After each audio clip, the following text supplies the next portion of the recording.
Good morning, your Spirit FM 90.5. Abby this morning on the Big House Morning Show, joined by Ed McMinn, author of Daily Devotions for Diehard Fans, and more importantly, a retired pastor. Ed, thank you very much for joining me this morning. Thank you, Abby. My pleasure. So I have one of your books right here in my hand. I assume in your case it's the Florida Gator. You are absolutely right. You heard I'm a Gator fan, huh? Yes, I did. So can you tell me, first of all, how the book is laid out? If you're at all familiar with the traditional guidepost, upper room type daily devotions, It follows that format. You have a daily Bible reading, a highlighted verse, and then instead of a random life story that some of those other daily devotions have, if you have the Gator book, you have a Florida Gator story every day. Gotcha. You have a Florida State book, you have a Seminole story every day. We don't need that one, though. No, I guess not. Okay. Yeah.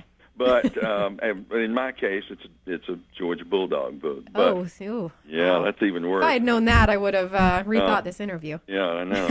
So I kept it a secret.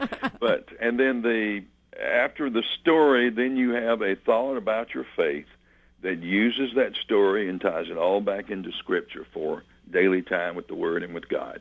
Now, what gave you the idea for the book? Of course, it's divine inspiration. But before I went into the ministry, I was a journalist and a college teacher of English and journalism.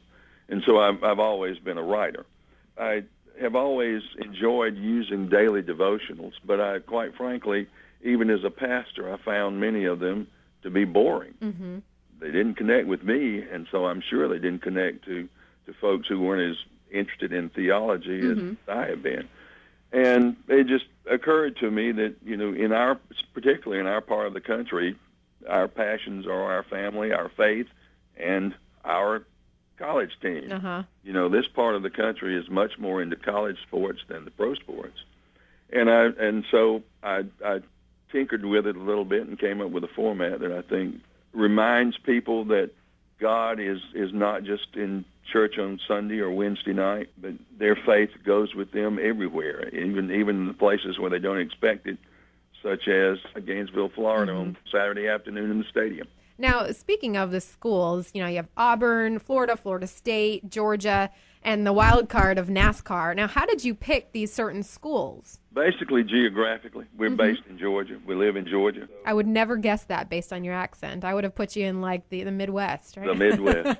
That's it. We're just moving out geographically.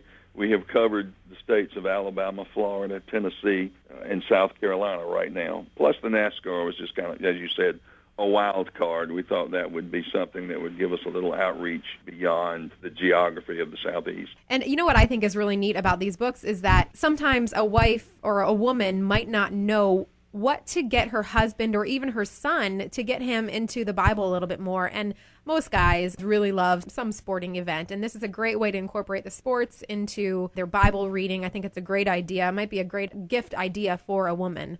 Most of our customers are women who buy the books for the husbands. They're great. We have quite a few youth pastors who buy the books, particularly for their boys. But the books are not just football. They include, as much as I can, stories from all of the sports. Let's face it,